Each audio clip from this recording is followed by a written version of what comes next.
Welcome to the Best Business Podcast, the podcast for established marketers, entrepreneurs, and CEOs, the ones who want to join me in my mission to create 200 new multimillionaires who solve world problems with entrepreneurship. If that's you, then this podcast was created to give you access to the tools, training, strategies, and tactics you need to achieve multiple seven-figure profits as soon as possible.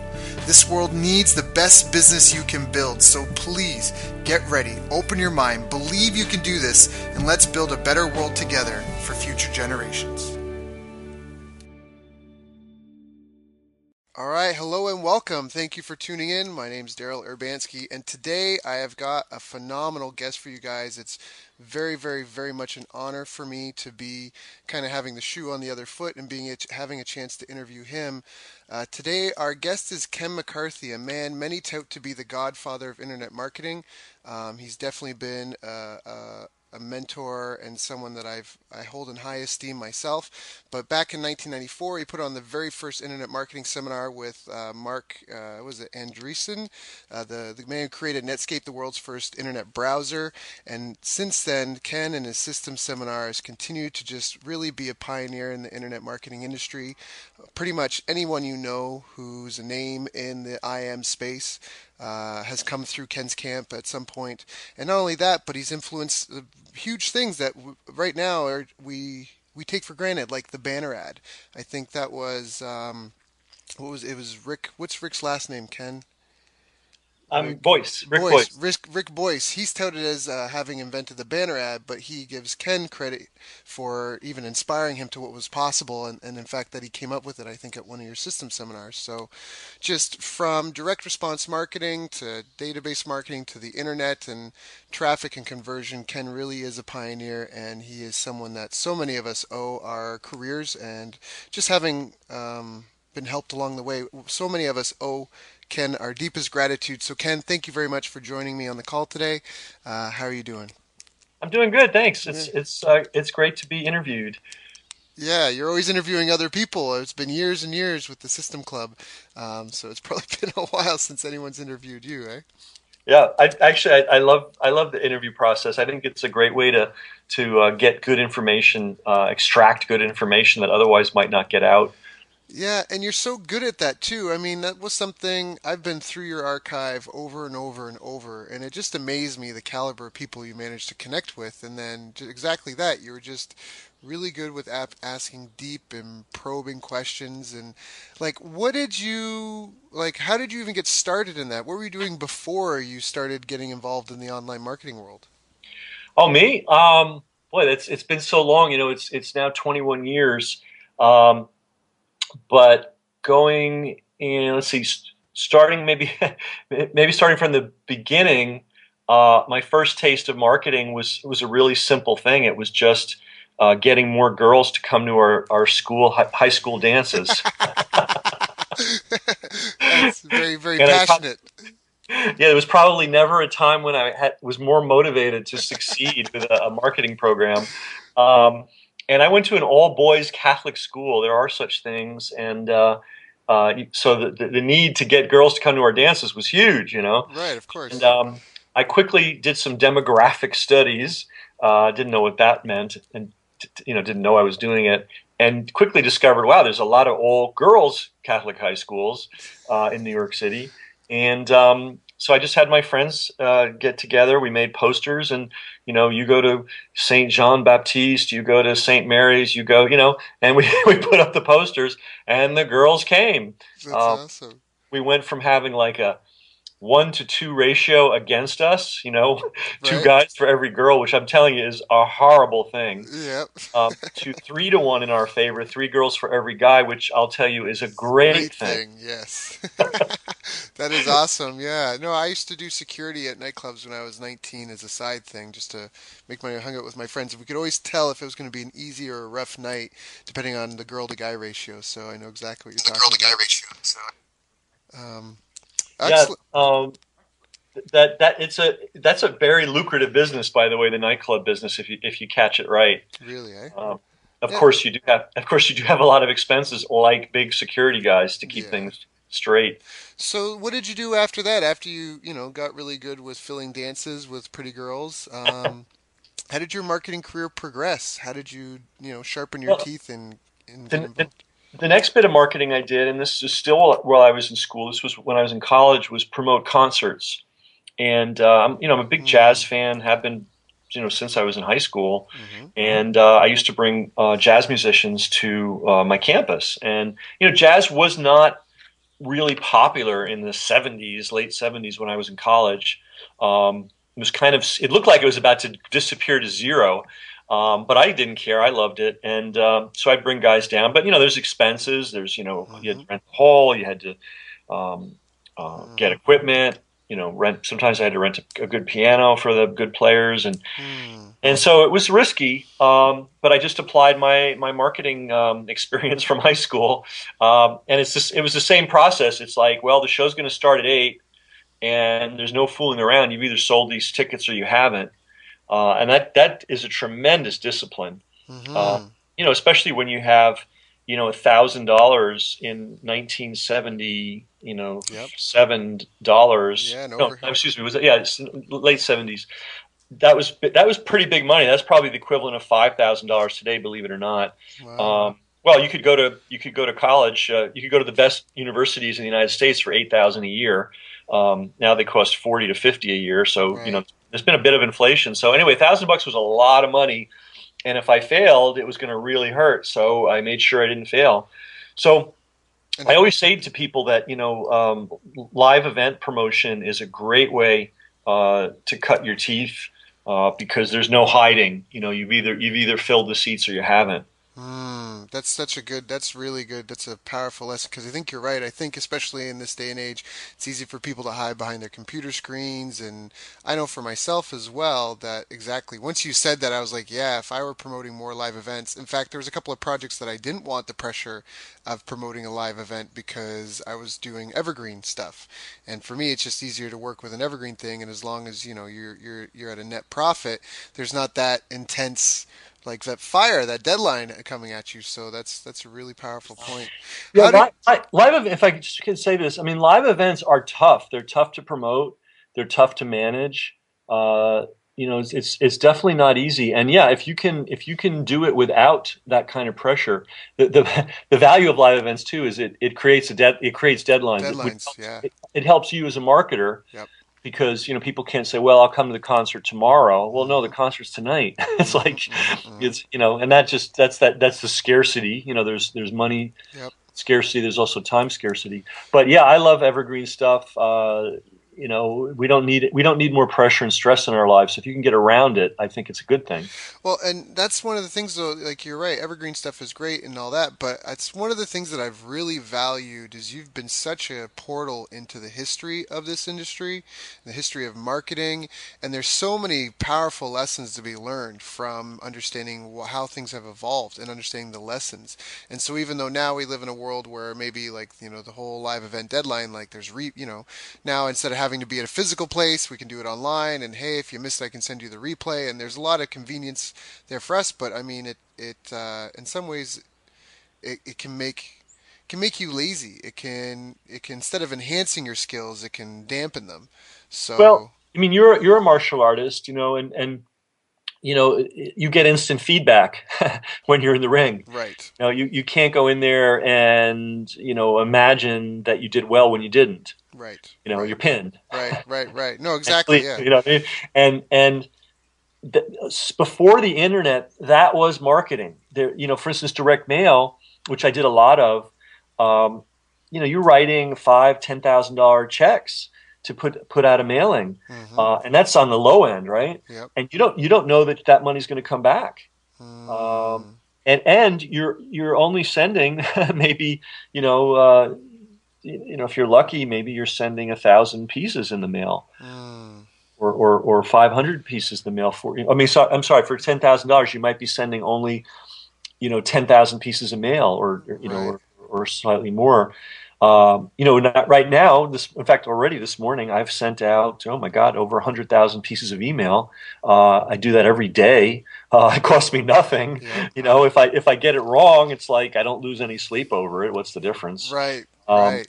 By the way, I'm not a spammer. Just anybody thinks I just happen to have a lot of businesses, and we have a lot of subscribers that Yep. we signed up for daily mailings. Yep. We have one list of 45,000. We have another one of where are we on that one? 35,000. We have another list of 15. And then we have some minor lists. So it adds up to a twice. Some of these guys get mail twice a day. So it's well over. I'm sending well over 100,000 pieces of mail every day, which in the old physical world would have been like, It would have been a huge operation, oh my God, you'd and have to have a cast of thousands just to get the envelope stuffed and yep. mail delivered to the post office. And any sort of mistake, like now, like a link being broken, like an order form not being included, could have had huge repercussions on your business. Oh, yeah, and all kinds of crazy things happen in the mail. For example, you weigh your mail. The postage is dependent on the weight, Hmm. and you weigh your mail when it's dry, and then you're transporting it on a sort of a humid day to the post office. The paper absorbs water slightly and it can be just enough to put you over the edge. And you bring 5,000, 10,000, 20,000 if you're a big mailer, or 100,000 pieces of mail, and the postman says, "Oh no, this is not 32 cents. This is 48 cents." Yep. Well, you're dead. So it was just a very it was tough, and so it did make you very disciplined. It made you very focused. Hmm.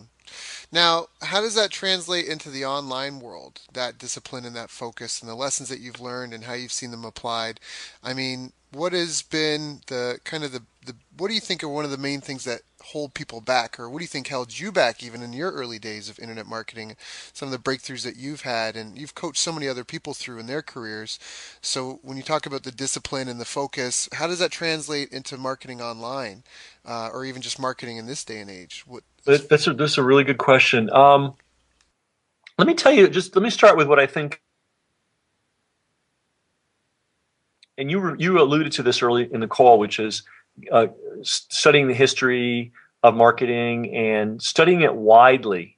And I think this is the biggest problem that new or even intermediate internet marketers have. I think most advanced internet marketers get this, but I think beginners definitely don't get this. And there's a lot of people that even are intermediate that don't get it, which is, you cannot get all your marketing knowledge from the current, whoever the current flavor of the day internet marketing guru is. That is a very narrow band, very narrow, limited spectrum of information. For instance, you hear, oh well, let's do the triple somersault method. Oh my God, it's the best. The guy made $1 million in a day. Oh my, this is it. And so Right. everybody's flocking to the triple somersault method, and we're crushing it, and all this stuff. Right. And basically, what you're learning for your $1,000 or your $10,000 or your $25,000 mastermind program is one very narrow little method. And it's kind of like a guy that's never seen a car before, and Hmm. somebody comes to his village in the jungle and shows him a hubcap, Right. and they're like, "Oh my God, wow, oh, what is this thing? It's silver. It's got it shines. It rolls. Oh my God, it's just amazing." Hmm. No, no, no. You need four of them, and you need four tires, and you need axles, and you need transmission, and you need a steering wheel, and you need seats, and you need a car body, and you need an engine, and you need a carburetor, and on it goes. Right. It's not Um, that simple. You're right. yeah, and so I think a lot of people are getting swept up in these promotions for things that they're interesting, they're valuable, they're good to know, but it's only just a narrow slice of the puzzle. And the irony is, all the really good, deep stuff that you need to be a serious marketer is available at pretty low cost. But you've got to do the work. It's not you're not. No one's going to entertain you. And I think this is it's part of the people are very inclined to want to be entertained, as opposed to taking out a shovel and doing some of the digging themselves. Hmm. Hmm. And they pay a huge price for that, not only in money but in getting a narrow perspective. I can't tell you the number of people that I met. For instance, you and I were at this amazing conference just a few weeks ago Yep.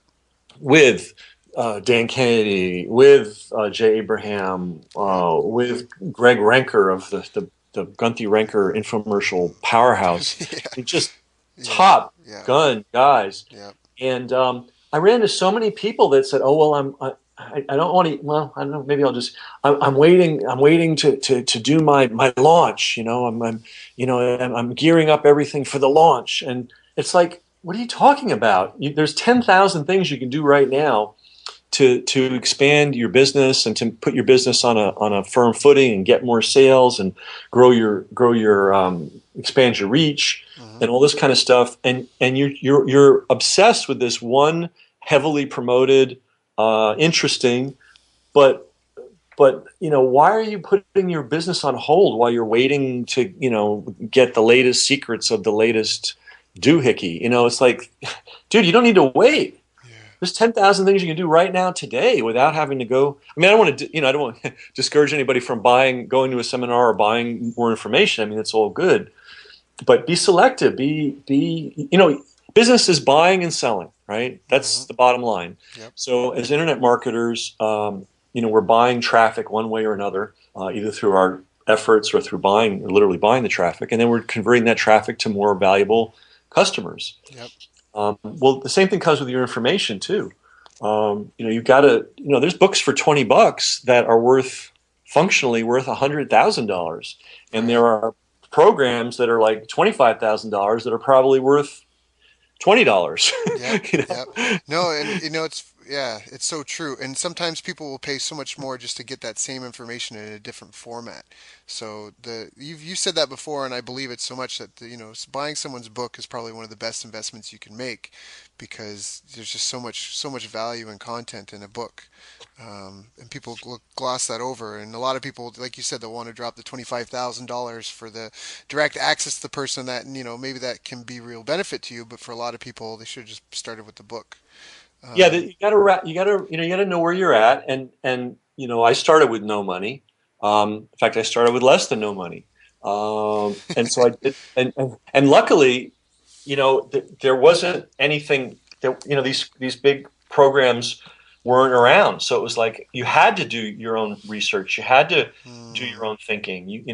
I'll tell people till the cows come home that one of the best books they could ever possibly get is John Capel's Tested Advertising Methods, fourth edition or earlier. Don't get the new fifth edition; it's terrible. But that book, which you can usually get for about $20, now that I've been telling people over the years to get the fourth edition, those fourth editions are starting to really disappear. But that book is worth $100,000. I'm just going to tell you. But you got to get it. You got to read get it. it? You got to, know John Caples is not going to appear in a hologram in your living room and give you a seminar on his work because he's dead. Mm, and yeah. and he also was not in the seminar business. He was in the business of writing amazing ads and making gazillions of dollars. Yep. Yep. Yeah, I So, always tell people that the book you don't own, you can't read, and the book you don't read can't help you. So that's exactly right. yeah, and you know what? There's a program. Let me see if I can find it. Oh, it's close by. Sure. Sometimes, reading. Interestingly enough, I had a business that taught speed reading and study skills years ago, and I had a chance to really observe people's reading over a lot of people's reading over many years. And you know what? Reading can be tiring. It has there's a physical component to it, Hmm. and some people actually have reading problems, which no shame. It's just there's some physical things related to the way the eyes move that some people have trouble with. Believe it or not. Really? Oh yeah, and yeah, that's a whole nother hour, but. But there's a program that I use. I got on my iPhone called Voice Dream, and if you can somehow get a PDF version of a book, Hmm. and I think you can get you can convert things to PDF. There's all methods to do that, Yep. and then what you do is you download your PDF into this Voice Dream app, and an electronic voice reads the book to you. Really? I like that. Yeah. So sometimes when I'm really tired and I'm not tired enough to go to sleep, but I still want to accomplish something, Yep. I'll just turn this thing on and have somebody read a book to me. Um, You don't have to wait around for the audiobook or pay Yeah, pay you just for. upload your PDF and away you go. That is Yeah. brilliant, and that's called Voice Dream. I like Voice that. Dream. Yeah, That's and awesome. I think it was originally designed to help blind people. Really? Um, and then they discovered it really helps kids who have reading problems. Because one of the things it does is it shows the screen, and then a yellow highlighter highlights each word as it's being read. Oh, yeah, I could see that. That'd be very, very handy. So, so now let's apply this in here. So speed reading and now voice dream trying to help you enhance your learning. Like how? So obviously learning is a huge component to being successful in our businesses and online. Is that something that you felt ever held you back? Is that something you feel holds a lot of people back that they don't know the right things to do? Is it a lack of education? Is it a lack of resources? Is it a lack of a support network? Like even for yourself, what was your greatest challenge in your business and how did you overcome it? Okay, good question. Um, Well, there's like two questions in there, three. yeah, yeah. I'll always say this too. No matter what's going on in your life, your biggest challenge is you. You know, Hmm. and I've had legitimate external problems. I had a massive injury to my spine that it's really made life hard for me for about 5 years. I mean, that was external, and but you know what? The big problem was me and how I responded to it and dealing with it and getting my psychology adjusted to the situation. And that ultimately was my biggest problem, not what happened or what my conditions are, but me. And I think that's the Hmm. very first thing everybody should take note of. Yeah, things happen and conditions are rarely optimal. Um, so you just got to deal with it. I heard this great thing too, which is it may not be your fault, but it's your responsibility. Got it. I like It's that. like it's gonna, you may not have had anything to do with the bad situation that you're in, but it's entirely your responsibility to get yourself out of it. And another thing that I would use as a guiding principle is something from Earl Nightingale, which is everybody has problems. Uh, the difference is successful people solve their problems. Hmm. So Yeah. I don't know what problems you're facing, our listeners or you, Daryl, or me, Hmm. I mean, I know what problems I'm facing. Um, but I do know that's the game. The ultimate game here is solving problems. Uh, Right. and that is this core psychology is it. It's very interesting. I was just speaking of voice dream. I was listening to the autobiography of Benjamin Franklin last night. Hmm. Um, 90% of which is boring as hell. I got to tell you, he's like talking about stuff I just couldn't care about. But it's what is so amazing is when he was recounting his early life, he talked about specific books he read, the impact they had on his life, and then the other thing he talked about was the people that he met with whom he could have good conversations.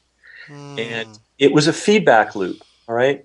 The more he read, the more he had to share in conversation, and the higher level of conversation he could have, and the higher level of people he could interact with. You know, Right.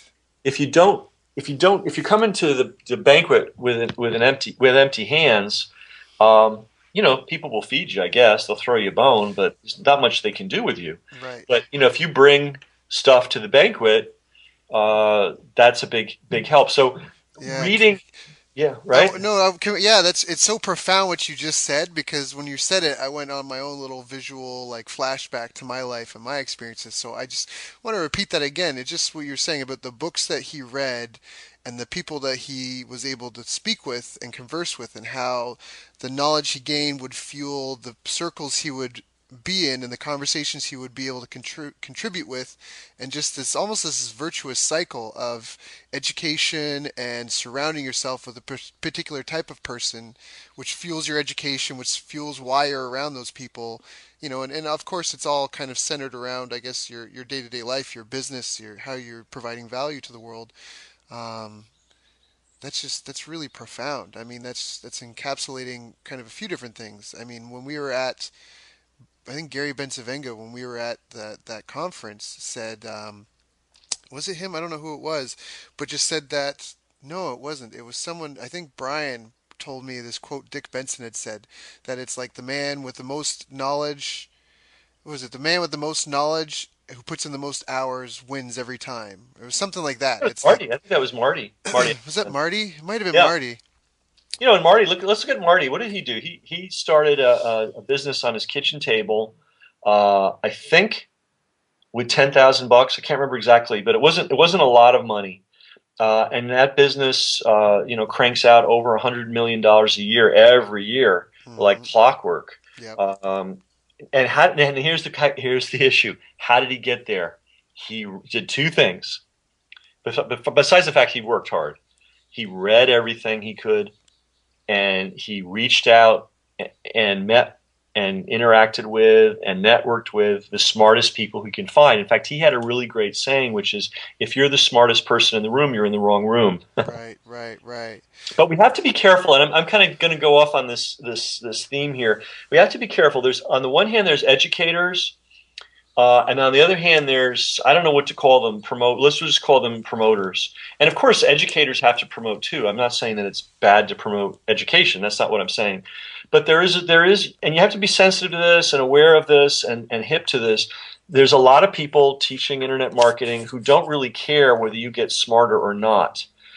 They do care that you buy their super expensive package, whatever Right. that package might be. And what you need to suss out who are the real educators. And here's the sign. The real educators acknowledge other real educators. In other words, they're Mm. not caught in this little tight circle. Hmm. For instance, we have no problem talking about Gary Bencivenga and John Caples and Marty Edelston and great internet marketers that we know. Like, if somebody's good, we'll talk about them. We're not going to, Yeah. but Of course. but I was actually on an interview years ago, and before the interview started, the guy said, "Is it okay if I mention John Caples?" And I almost fell out of my chair. I'm like, not only is it okay, we should mention John Yeah. Caples. Why wouldn't you? Right. But he said, "Oh, because here's what he said. Everybody, listen now. This is really important." He says, "Because most of the internet gurus I interview don't want me to talk about anybody other than them and their circle of friends." Mm. Okay, so if you're trying to figure out who's for real and who's not for real, Yep. who's talking about John Caples? Who's talking about Claude Hopkins? Who's talking about a wide spectrum of internet marketers? Um, that's on the one side. Those are the educators. And then the other side, there's the guys that only talk about themselves and their tight little 3 or 4 person clique. Right. Right. And Right. Right. when you see that, your alarm bells should be going off. Yep. That's my opinion. And this is, I tell you, the big hazard for beginners is, you're in a dark woods and there's all kinds of paths to take, and you don't know which path to take, and your choice as to what kind of person to follow is going to make a huge difference in your outcome. And I don't know, this is sort of becoming the theme of this call, but I think, if you really want to know where people get tripped up, I'd say they get involved in, idol worship. Yep. And they get linked into certain personalities, and they think, "Oh, this, I'm it. I'm cool because I'm with these guys." And you know what? None of us are cool. Yeah.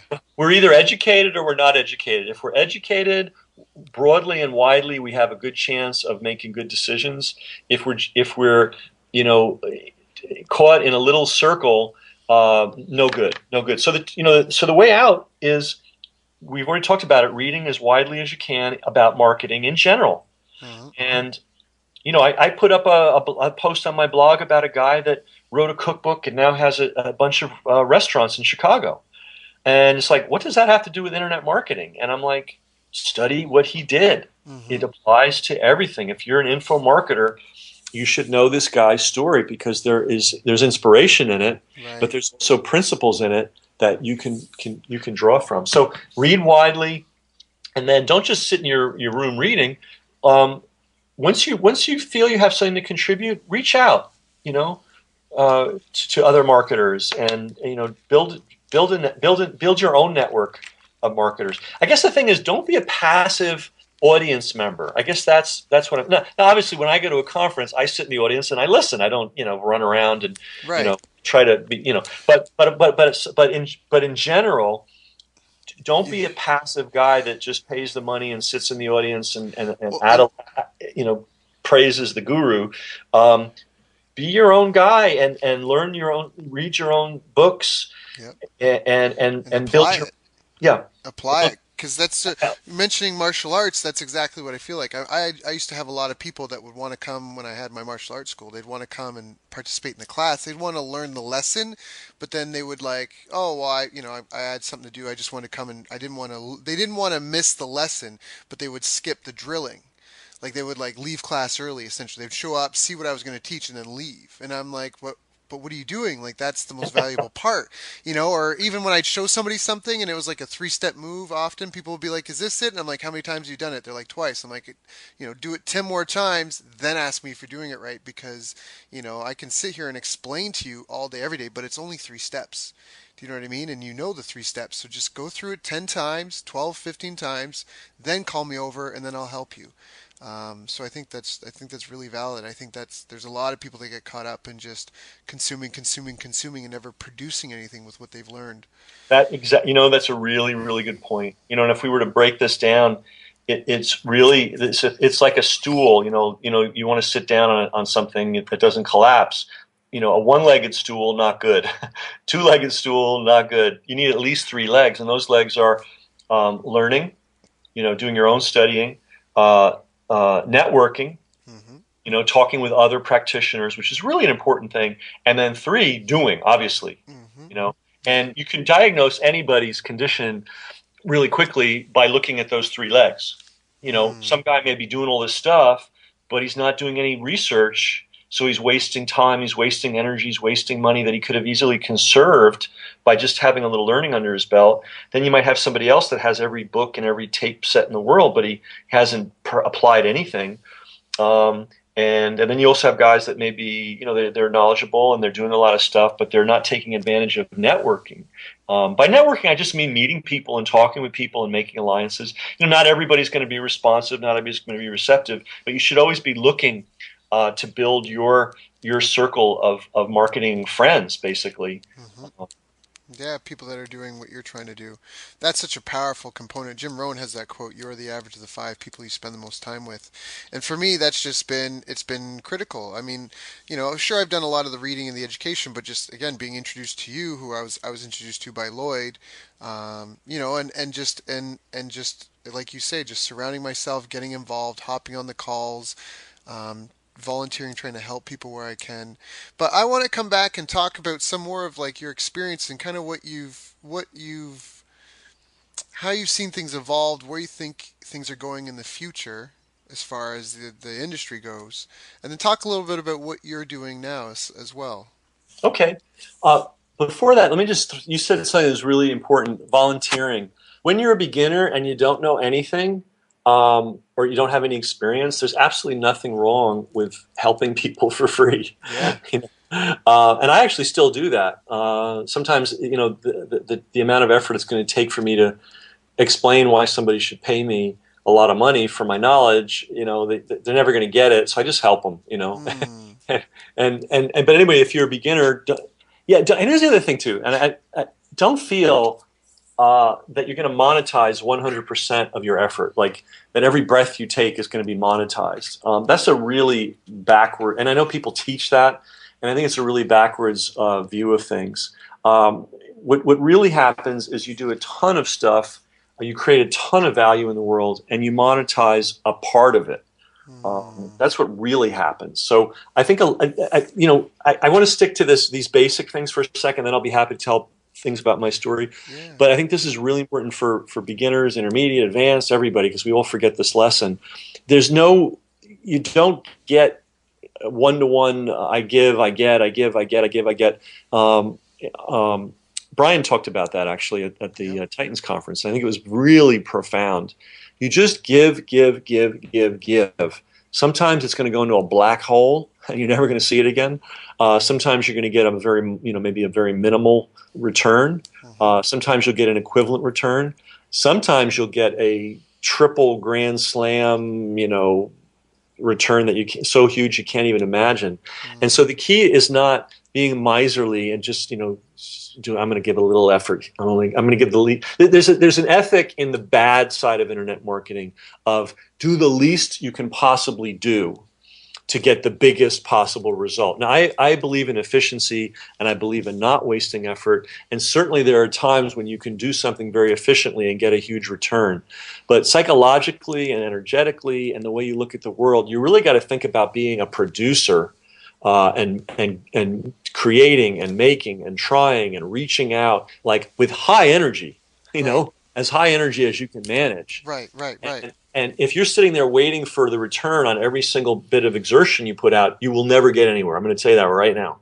And I don't think anybody's ever just laid it out for people, that basic fact of life. No, I think you're right. I think you're right, and I think that that's part of what I can. When people ask like how when I get questions about my progress and development, I really do contribute that to a lot of it. Just networking with people. I remember as soon as I came back after the last system seminar where I met you, I got in touch with as many people from that conference as I could, and a lot of those people I would just it'd be Friday night, and instead of going out partying, I would be on the phone talking with them about their project, just volunteering to try and help them figure out a solution, or just helping them SEO their YouTube video links. But just like you said, just getting involved and just basically offering my services for free just to get that experience. And you're right, because when you give, a lot of people, you said this on a call, and it was really profound for me. And you're saying that when a musician or a band has the opportunity to have a song played on the national like a national radio station, they don't pick like their second best song and hope the first and keep the first one buried on the album for people to find later. They take their best stuff and they just give it away for free in hopes that enough people really resonate and connect with them that they go and then those people seek out the rest of their content. And the rest of their content is great too, and of course it's really enjoyable, right? But that best thing, that's like the big hook, the big fish. And even when you're talking about giving, giving, giving now, that's almost what I feel like. If you don't give, people don't know what you're capable of. And so how do they know what because a lot of times, especially in this field, when people want to pay you, it's because they want to recruit you and your skills and your abilities and what you know into their project, their task, right? Their endeavor. But if they've never seen you flex that muscle, then it's just a lot of promises. It's a lot of hype. It's a lot of Yep. hype. And so sorry, I just feel that was really profound. This is important stuff because look, all the technical stuff, it's out there. How to write a good email, how to write a good headline, how to set up a follow-up sequence. You can buy that information pretty readily. And it's good stuff. There's a lot of good stuff out there that covers all the mechanics. You want to go into CPA marketing. There's great material on that. You want to do video I mean, whatever it is you you want to do, whatever direction you want to do, the technical details are out there. Yeah. And a lot of it is available if you're crafty. A lot of it is available, at a reasonable cost. Right. But these core philosophical, attitudinal, energetic attitudes are the thing that is often missing. There's taking another example from the music industry. No band, including the Rolling Stones, including U2, starts playing to sports arenas. And in fact, I have a great interview, which I'm thinking of releasing this thing. It's been a System Club member only thing, but I'm thinking of putting it out to the world because it's just too good to hide. Martin Atkins, he played with Johnny Rotten. He's a very well-known punk rock drummer who's now on the business side of the music industry, and he recounts the story of the first time he saw U2. They were playing to 17 people in a third tier bar in a third tier city on the wrong side of the tracks.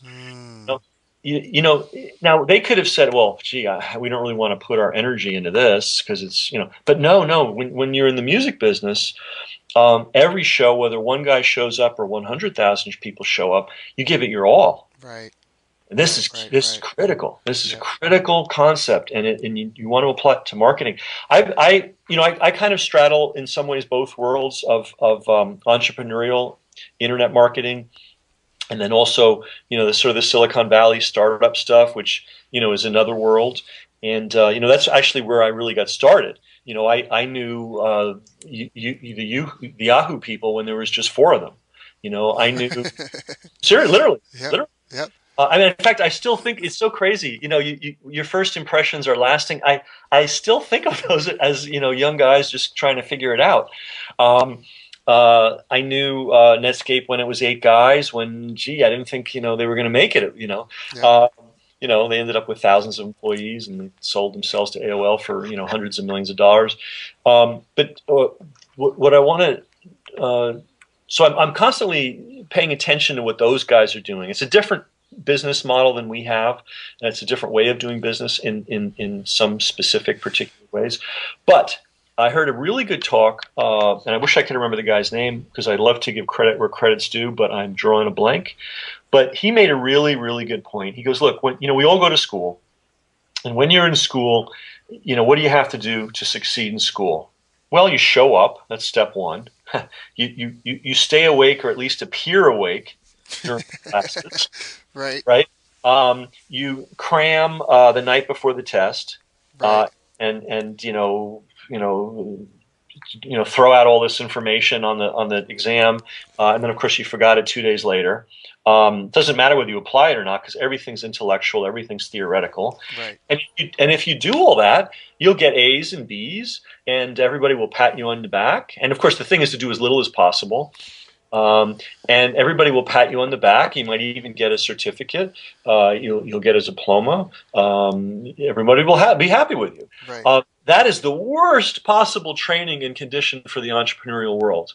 The entrepreneurial world is combat. I mean, and that's why I love, when Lloyd Irvin showed up at one of my classes way back in 2004, I was thrilled. I guess everybody knows who Lloyd is. If not, twice world champion Brazilian Jiu-Jitsu, U.S. champion judo, U.S. champion Russian. Sambo. Yeah, he's Yeah, such a scary dude. He's such a I know, right?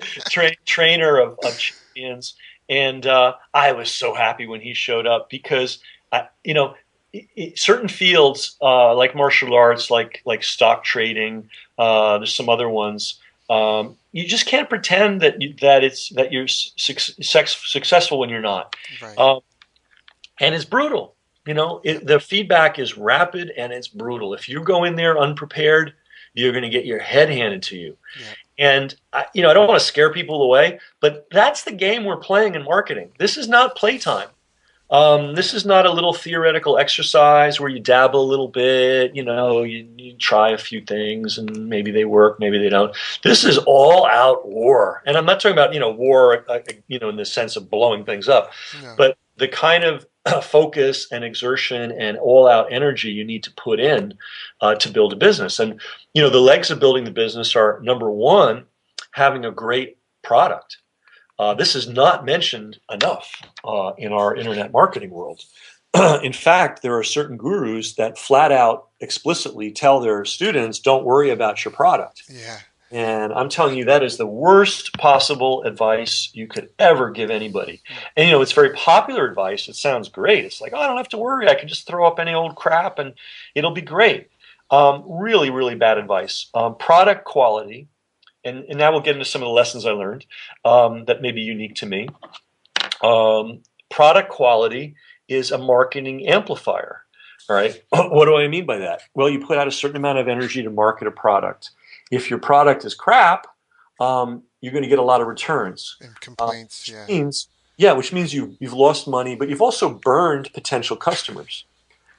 Right. Those that don't return your product. Now hold on, Ken. I want to expand on that. You said right. So if the product's not good, you'll get a bunch of returns, and you'll also have burned potential customers.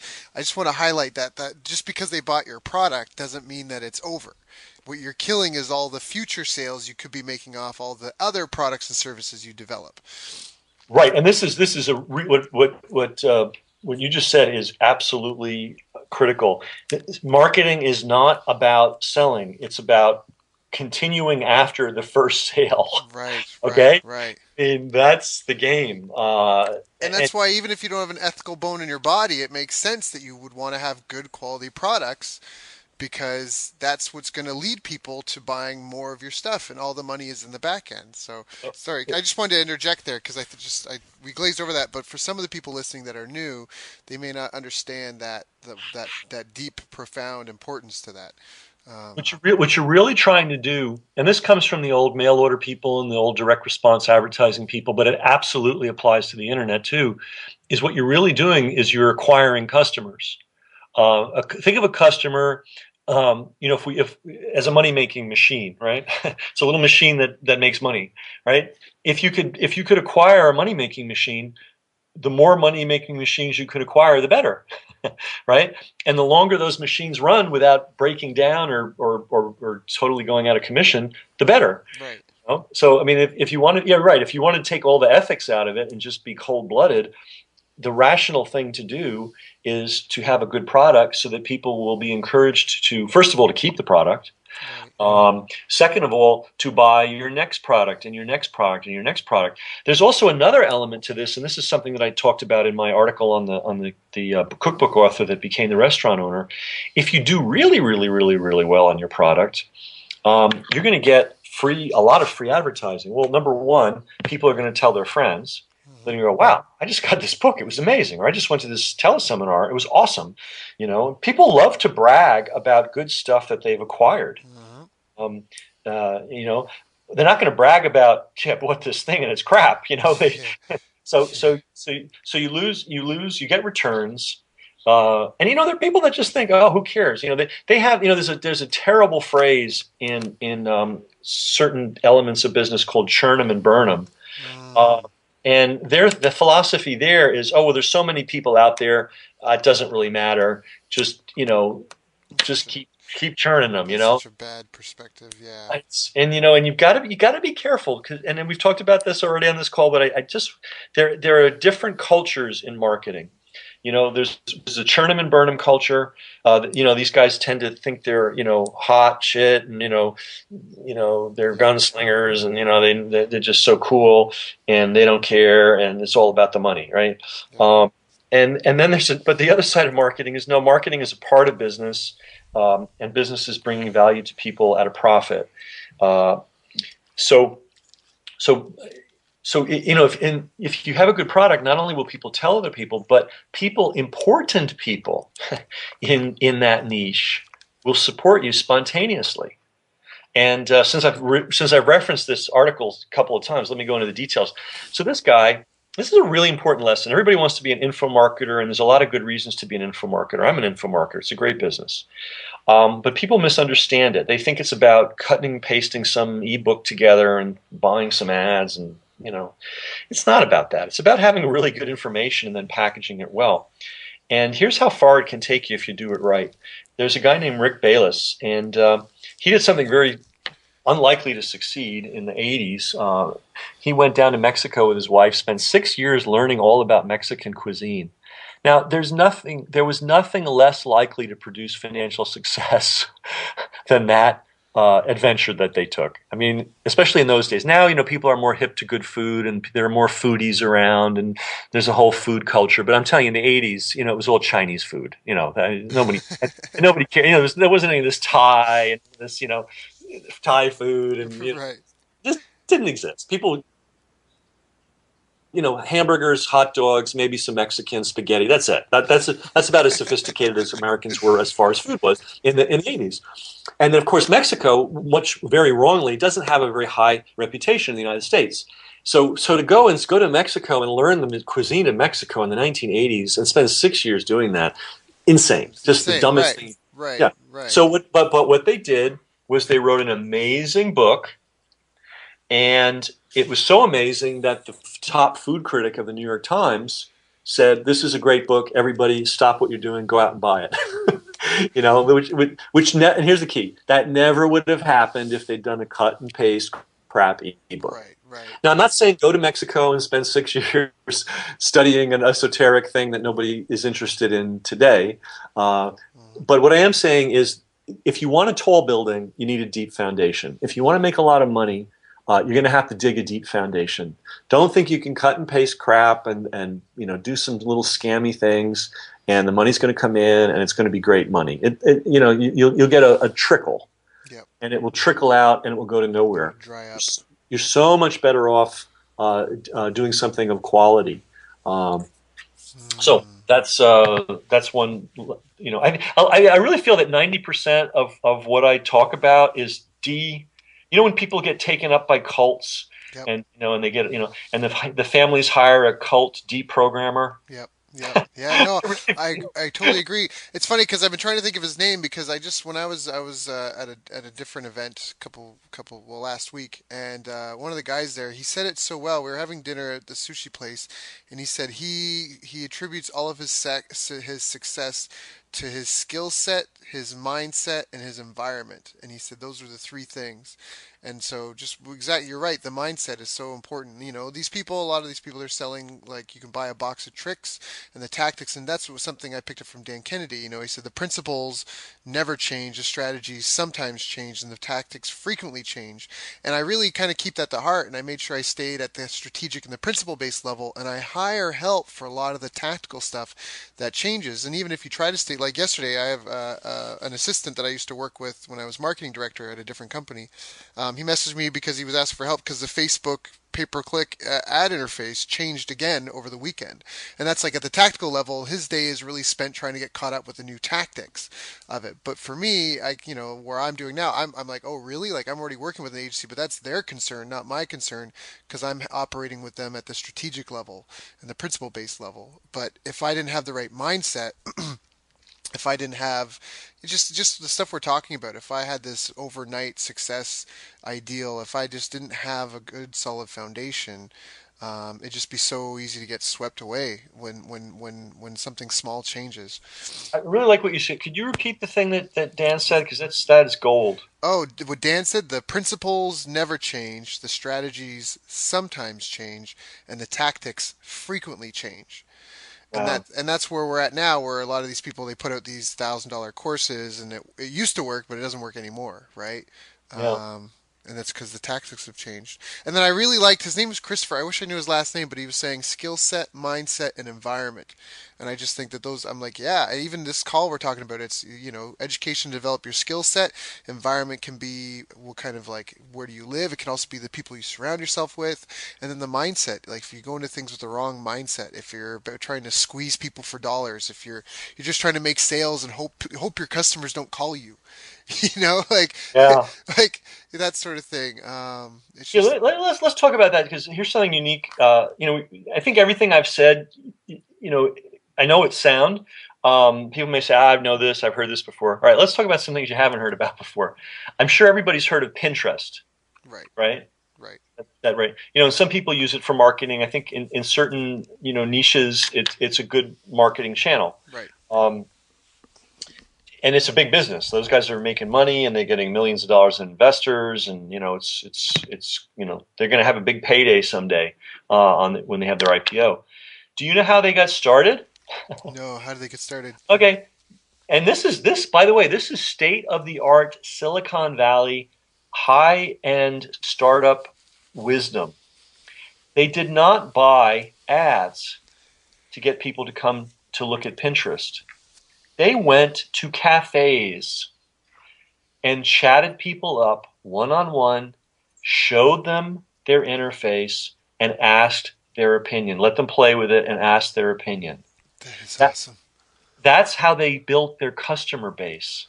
And the state of the art in Silicon Valley, these companies that go from zero to $1 billion, and where people Right, are cashing out with $1 billion after through 2 or 3 years, the state of the art is get 100 customers and make them super happy. right, right, Then right. then think about the marketing and the this and the that. How radically different is that than what things how people are taught on the certain elements of the internet marketing world? I love that. That is Yeah, so awesome. Yeah. Yeah, that's just it counts so much when the numbers are small, when the groups are small. Because if you can't scale it if you can't achieve your goal on a small scale, if you can't keep a small group of people happy, how are you gonna have a big group of people happy? Like, how are you gonna take care of a larger group? Yeah, exactly. that's so And awesome. in order to make 1,000 or 10,000 or 100,000 people happy, you really need to drill down and focus on making 10 or 100 people happy. Yeah, It's really, and this runs counter to a lot of the advice you'll hear in the internet. Everybody's about, oh, well, that's not scalable. Going to cafes and talking to people isn't scalable. Yeah, well, well, yeah, but it's like the old direct mail days. Claude Hopkins saying that before they'd write a sales letter, they'd knock on 100 doors and speak to 100 prospects. I think that's just it's not even as necessarily it has to do with being scalable. It's just getting it right. Exactly. And then once that's right, then you can pour the advertising on. But right now the model seems to be throw up any old thing and here's 10 scammy ways to get traffic and sell people stuff that may or may not be good and laugh all the way to the bank. No. Yeah. Hey, let's face it, every one of us has a devilish side that, ooh, that sounds really good. But when you wake up and look at reality, you're like, no, that's really not the right way to go. And that's not, and by the way, that's not where the money is. Who's making more money than Pinterest? Who's making more money than Facebook? Facebook is now a giant, and it's like, we think of it as this sort of monolithic thing. Facebook was a couple of dudes trying to create an online system for their college. I don't know. Yep. I don't know how many people know the Facebook story. Maybe you've seen the movie, but this is a really important thing to focus on and think about every day. Yep.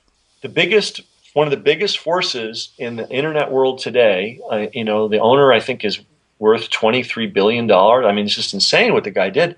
All he wanted to do was get it right for his, a couple of thousand people at his university. That was his Yep. sole goal, Yep. and he rolled it out very, very unambitiously. His worked for his college. Then he said, well, there's other colleges in the area. Why don't I add them? Hmm. That worked. And then he scaled it up to 100 colleges. Then he did nationwide. And as late as 2005, which was only 9 years ago, his position was it was going to be a college only thing. He wasn't going to Hmm. expand it.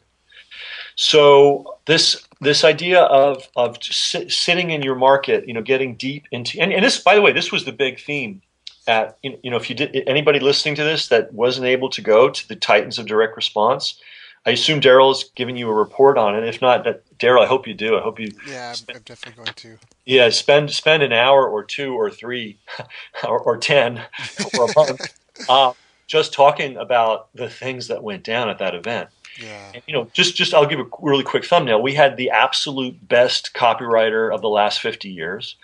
Hmm. We had clearly one of the very top radio advertisers who's ever lived. Hmm. Clearly the top TV advertiser who's ever lived. Jay Abraham, Dan Kennedy, four copywriters that make over $500,000 a year, just writing copy and doing nothing else. They don't even have businesses. Hmm. Et cetera, et cetera, et cetera. And I probably, Joe Sugarman, who, the Blue Blocker genius, who also had one of the best direct mail catalogs ever. Yep. Um, so we had all those guys, and every one of them, without exception, said the same thing. It's all about knowing your market intimately. And the only way you can know your market intimately is to engage with them. Mm. You can't do it any other way. That's why people say go into a business that you know. You know, don't if someone says, oh, there's a lot of money in mortgage applications. Well, all right, yeah, maybe there is, but what do you know? Do you know anything about that industry at all? Um, yeah, maybe you can mechanically crank out money generating mortgage applications, uh, but how far is that going to take you if your depth of knowledge is thin?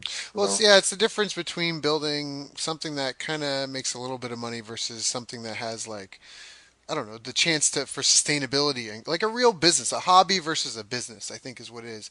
That's something Lloyd used to always say. If you treat your business like a hobby, it'll pay you like a hobby. But if you treat your business like a business, it will pay you like a business. And so I think that's really the difference. If you're just looking to set up some sort of quick little make money fast, I'm just gonna drive traffic, get applications filled out, and sell the applications. All right, and you can make a couple of bucks on that. But is that really something you can stand on? Is that like a Tesla Motors? Is that like an Apple? It doesn't even have to be these giant conglomerates, but is that just like, even the family diner that's been in your neighborhood for 50 years? I mean, is that going to have that sort of sustainability, that sort of breadth to it?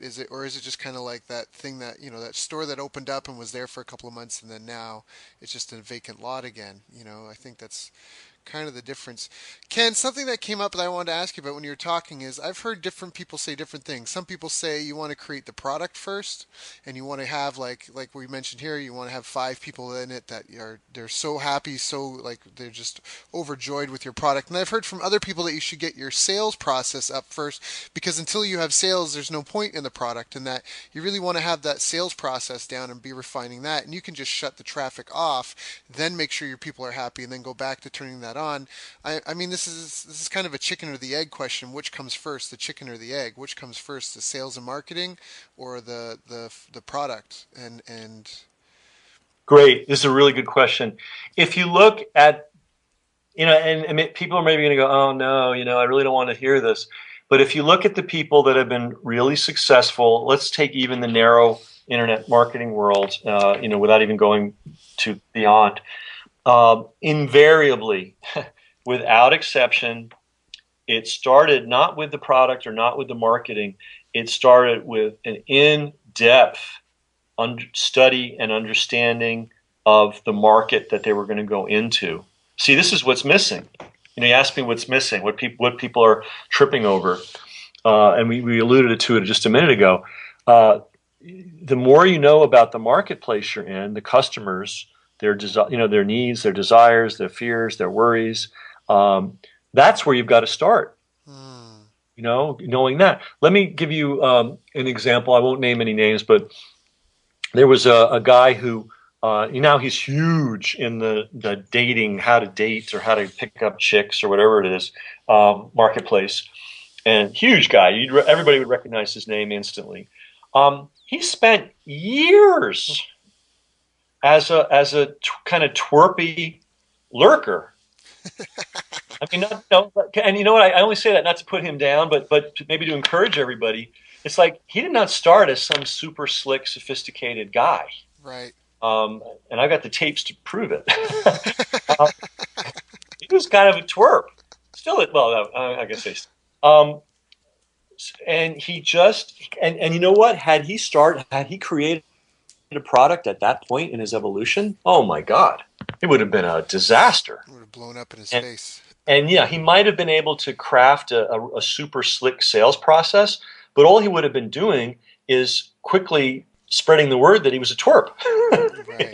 You know what I mean? It's like if you want to blow a company up really fast, I mean, blow it up in a negative way, like destroy a company, take an inferior product and market the hell out of it. Right. And I've seen in the internet marketing education space over the last 20 years, I've seen people come and people go. Right. And people, suddenly they're the hottest thing that ever happened, and then 3 years later, everybody hates them. Yeah. And that's an example of somebody getting their sales process down with their products not so good. Right. So if you want to ask me where you start, it's market selection.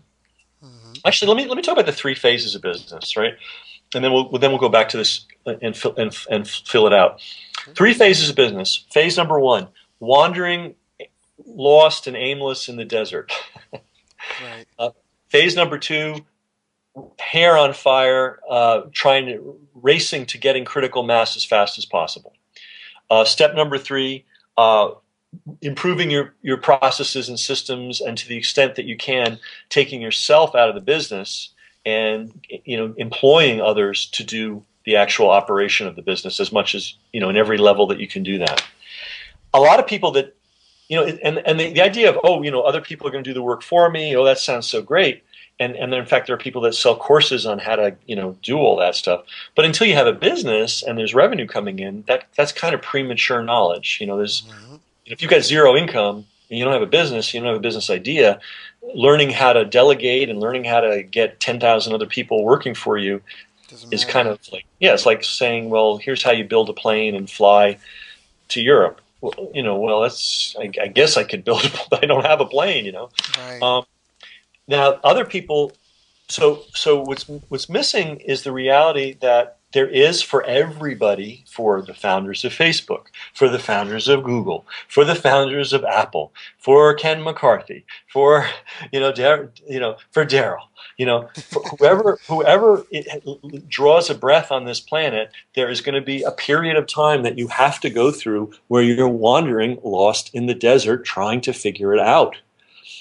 And the idea that you can be in that lost in the desert state and craft a good product and a winning sales system, I think is the cart before the horse. What you really need to do is say, okay, what market do I feel personally interested in? And here's why it's so important that you're interested in it. You're going to be living with this thing for a long time. I mean, the idea that you're going to learn a few things and make enough money to not have to work anymore for the rest of your life in a year, good luck with that. Yeah. Yeah. And if anybody can find me somebody that's done that, bring them to me. There is no such person. Yeah. Success comes from longevity, and I'm not saying you have to wait 20 years to get the fruits of success. But I'm saying that the real it doesn't happen in a month. It doesn't happen even in a year. So find a niche, an area that you love, right? Then run it through a filter. Be practical. I always say if you want to sell a product to left-handed lesbians from Lithuania, that's probably too narrow a marketplace. Right? So be practical. There probably are a few of them. But are you going to be able to find them economically? And then once you find them, there aren't that many, and you're gonna maybe there's a lot of them. I don't know, but I mean, I'm just saying you just have to be practical. Right. So so for example, let's use the Facebook example. By the way, that happened in 2005. Yeah, There's a whole lot of hotshot internet gurus that were around in 2005 Yep. who could have put together a Facebook-like platform. Yep. And but they didn't. Only one guy did it. And why did he do it? Because he was into it. Yep. Yeah. This is so.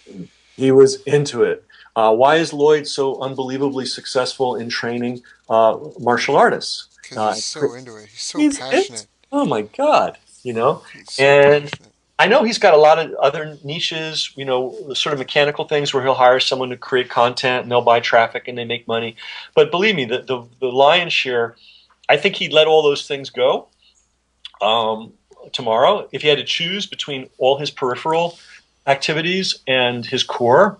I think, I have no doubt he would hold on to his core business, and his core business flows out of his personal interest. Right. I had a great conversation with a fellow. I wish I could remember his name.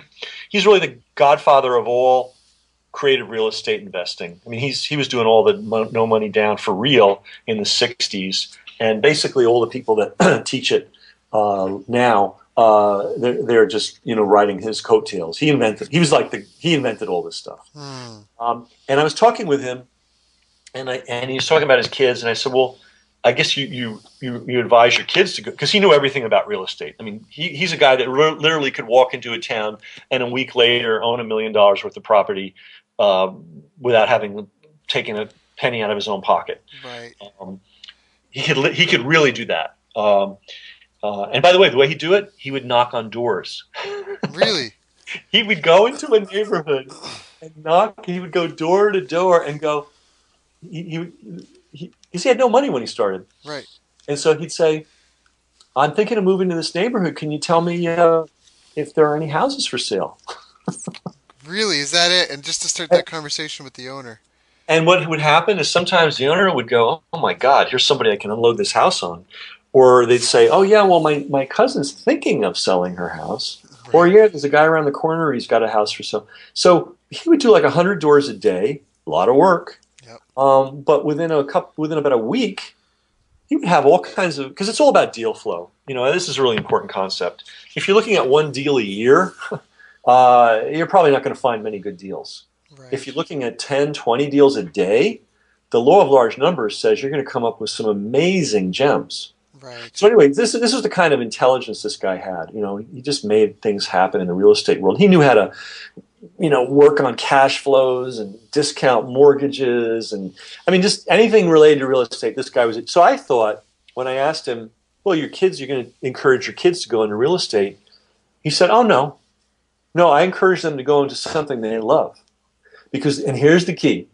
The only way you're going to get good enough at it to make money is if you spend a lot of time on it.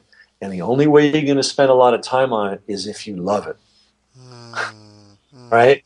Now, you would think that he'd say, oh, yeah, I want my kids to learn real estate because they can, learn all the tricks of the trade from me. What could be a better deal? Right. No, this is a very practical, intelligent guy. So this wandering in the wilderness phase, is about finding that area that you are both very interested in and has some obvious commercial potential. However, sometimes people make vast fortunes by going into things that have no commercial potential. There was no commercial potential for personal computers when Apple opened their doors. Right. Their sole goal in life, their sole calculation was this. There are 50,000 ham radio operators.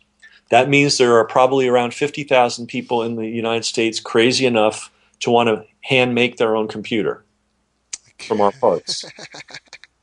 So when you ask, so this grand strategy and all this kind of stuff, it never starts on day one. Right. And what did they do? And here, this goes full circle. What was, Steve Wozniak was the guy that made the first Apple computer. And he's a billionaire today. And he hasn't worked in 30 years. He got his stock and he said, I'm done. And that took about 5 years, by the way. I mean, they were very lucky. But what was Steve Wozniak's original goal?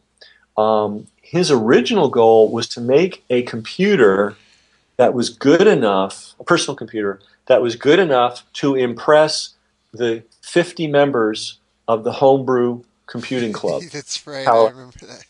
Yeah, right? So, we're talking about a lot of stuff, and I think it's stuff that needs to be said and needs to be in your mind, So, wandering in the wilderness. So, that's where I would start, acknowledging, hey, I'm in the wilderness here. And you know what? I'm just like Moses and every other person that ever wandered in the wilderness. We all wander in the wilderness till we find our way. But what you're looking for is a market that you can care about. And it doesn't matter that you're the world's greatest authority in that market. Right. There are many people that have done well in a market that started as a novice amateur, and their process of learning, because they were learners themselves, they were excellent at serving other learners. Right. So going back, I'm sorry I keep going on and on, but this is really important. So going back to the how to pick up girls deal. So this guy was sort of a dweeb for years, but he listened to all the conferences, and he read all the discussion boards, and he absorbed all the information, and he studied, and he reached out, and he chatted with some of the experts, and bit by bit he got more and more knowledgeable. And then finally, after all this period of wandering in the wilderness, he developed his own useful and powerful perspective. He wrote an ebook. Short, it wasn't a big deal. Mm-hmm. Actually, you know what? It wasn't even an ebook. It was a discussion board post. Now, I'm talking about a guy that says, I don't know what he really makes, but he says he does $10 million a year now. So we're not talking about some modest success story. We're talking about a grand slam success story. His business started in the following way. He hung out on the discussion boards. He tried his best to figure everything out, starting from sub-zero knowledge. Bit by bit, he learned. After wandering around the wilderness for a while, he got his own uniquely powerful and useful perspective. And one day he posted his own manifesto on a heavily used discussion board. And because he was coming from depth, it wasn't a cut and paste bogus ebook, because he was coming from depth, and he was saying something new, and he was saying something real, and he was saying something that resonated with the audience because he knew the audience, because he dwelt with the audience for months and years. That post caught fire in that marketplace. It went wild. It went wild. He took that post, tidied it up, turned it into an ebook, and that is the basis of a business that I don't know what it really does, but definitely does seven figures a year every year like clockwork and has done so for years and years and years. So that's my answer to your question of do you get the product right or do you get the sales process right first? Got it. Got it. Got it. Got it. No, I think that's well said. I think it's to try and summarize for people. It comes from a basis of really being in your market and understanding the potholes and the problems. That's the analogy you always use, Ken, about walking in your market, walking through it, and really sitting in it so you can see where the gaps are, where's the potholes, where's the uneven road, and then really identifying that. And it sounds like here, just almost doing like a test of some well thought out deep content that maybe isn't the whole enchilada, but it's still right, it's still a great contribution on the level of knowledge there, and then just really just following people's response and tailoring it to better suit the need that you're trying to solve. And then obviously you can't scale if you don't have a marketing and sales process, so that has to come into it as well. So it sounds like they're kind of both happen at the same time, but it's really has to be deep rooted in the basis of understanding your market, of understanding the problems, understanding the solutions that have been there before you, and you just not trying to think you can step in and create something and make a couple $1 million and go kick it on a beach, but actually being from a place of wanting to serve others, provide value, and just being there. Like I don't, it seems like such an anomaly, but it's even on online. It's so easy to be like a troll or in the shadows. Like actually to be present in a space with people.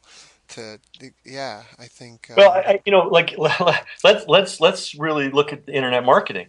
One of the big names, and I won't mention his name, but one of the big names of internet marketing, his marketing method, and he had a lot of money from some other source, was to over a period of 2 to 3 years, before he ever opened his mouth publicly, he attended like 50 to 70 internet marketing seminars. right. He went to every single seminar, networked like crazy, which not made him personal contacts, but it also gave him a feel for the marketplace. And he very over time he saw how he saw the holes in the road, he saw the bumps in the road, and he saw what he could bring to the market that would be a solution for that market, Mm-hmm. so that when he came out with his product, uh, it was a fit. Yep. It wasn't a guess. It was a well crafted fit. And markets are hungry for novelty, huh? They're hungry for the new, and they're hungry for the improved. Now, I'm not saying throw new and improved on your I got my box. new headline. Right. I'm not talking about that. I'm talking about really new and really improved. And when we're talking about new and improved, we're really talking about that road repair model of marketing. You don't have to build the new road. You don't have to pave the road with diamonds. People are very happy if you simply get the pothole out of the road. You're a hero. Yep. If people are bumping their axle, scraping their axles on a bump, on a lump in the road, and you get rid of that lump, that bump, Yep. you're a hero. So we're not talking about like being Einstein here, but we are talking about intimate knowledge, practical, intimate, real knowledge, not fantasy, not make believe, not what I think would be good, but that's why I say walk the road. Get out of your car. Don't drive down the highway at 60 miles an hour and think you understand that road. You really don't understand the condition of the road when you get out of the car and walk the road. Every bump is going to be obvious. Every hole is going to be obvious. And your goal as a marketer, if you really want to make a splash in a market, is get to know those bumps and holes intimately, and then create a product that fills the holes and removes the bumps. Mm, mm, Because mm, mm, mm. and here's what, in both these cases that I've given, it's so important when you emerge, when you launch, that you're credible. Yep. Not that yes, I guess you can trick a lot of people into buying a lot. You can railroad and stampede a lot of unknowledgeable people into buying a ton of stuff that may or may not be good. I guess you could learn how to do that. But the guys that make the real money don't go that route. Right. What they do is they take the time to bring something truly unique, truly valuable, truly worthwhile to the marketplace. And then what happens when you show up with something really good? People latch onto you. Yep. If I go to your house for dinner, right, and you make an amazing meal, I assume that if I come back to your house, I'm going to have another amazing meal, Right. right? It's Right. just logic, right? Right. If I come to your house and the food's crap, or a restaurant, let's use a restaurant as an example. If I go to a restaurant and the food looks horrible and it tastes kind of not so good, Hmm. I'm just going to assume that, this is not a place I'm going to put on my rounds. I'm not coming back here. Um, Right. why do we think the internet world is any different? Right. Um, yeah. So yeah, these are things, kind of deep things that you want to have in your mind when you're plotting your strategy. Yeah. Yeah, no, I think there's just a lot of really good content to this call. I feel like we can make a bunch of ebooks and PDFs out of just transcribing We it. could, the mindset. The warrior mindset. There's a warrior forums that might get confusing, but um, Yeah, no offense to the warrior forum, but are those guys warriors? I mean, why do they call themselves the yeah. warrior I forum? don't know. I don't really I don't understand. know. Yeah, I don't know. I don't know where that came from either. Warrior is a very serious term to me. That's very serious. It is. It's That's good, about as serious as you can get in this world. Um, which isn't necessarily everyone on the Warrior forum, yeah. even though they mean well. So, I mean, well, and there's good stuff to be learned from everywhere. But there's an example, like whatever the forum is named. You don't want to hang out in one forum. You don't want to be a member of one tight little club. right. You always want to be saying, are there other forums? Are there other people? Is there a bigger game here? Is there a broader network? Hmm.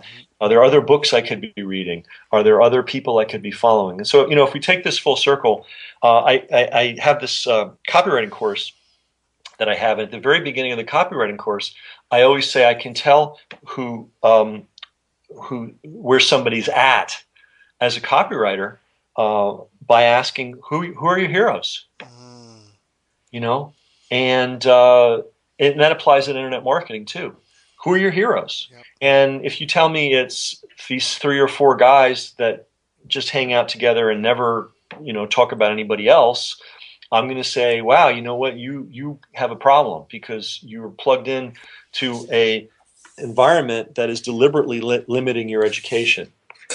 Right. Yeah. Exactly. It's almost to bring it back to the music analogy. But if you said you were interested in a certain genre of music, and I was like, oh yeah, who are your favorite artists? And the only people you recited are the people that are being played on the radio right now, then I know that obviously your knowledge is very, very shallow. Versus if you were really a fan of that, you would know the people who come before it and all the big names and what they were famous for and why and how it's helped the evolution and how well, you would even see parts of the old school in the new people that have come forward because all we are is just history repeating, just like every day where I'm just a recycle of my habits from yesterday.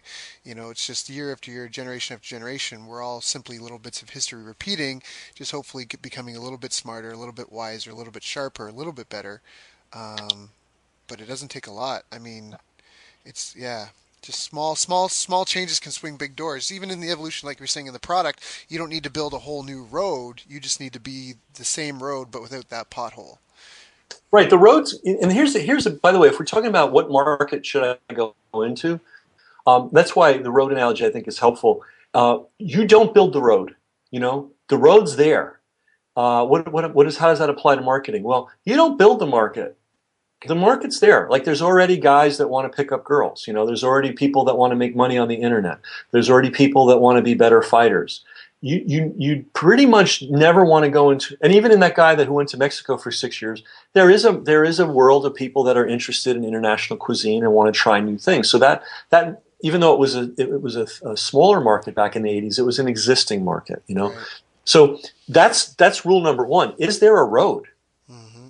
Because if there's no road, I'm going to tell you right now, you don't have enough time or money in 1,000 lifetimes to build that road. Mm-hmm. Let's look at Facebook. I'm using Facebook for some reason a lot, but he didn't build the road. There was already Harvard University. Yep. There were already students at Harvard University. There Right. were already students at Harvard University who were very curious about each other and wanted to know more about each other and wanted to be able to communicate amongst each other. The road existed. In fact, I don't know how many people know this, but it depends on what, if you went to college or not, it depends on what college you went to. But Harvard has a literal printed Facebook. It's called the Facebook. Mm. Um, And it's a book that you would get when you were an undergrad, and it would have all of your classmates in it, their face, the high school they went to, and where they're from. Right. That was the Facebook. So there's another example of the guy, he didn't build the road. That's right.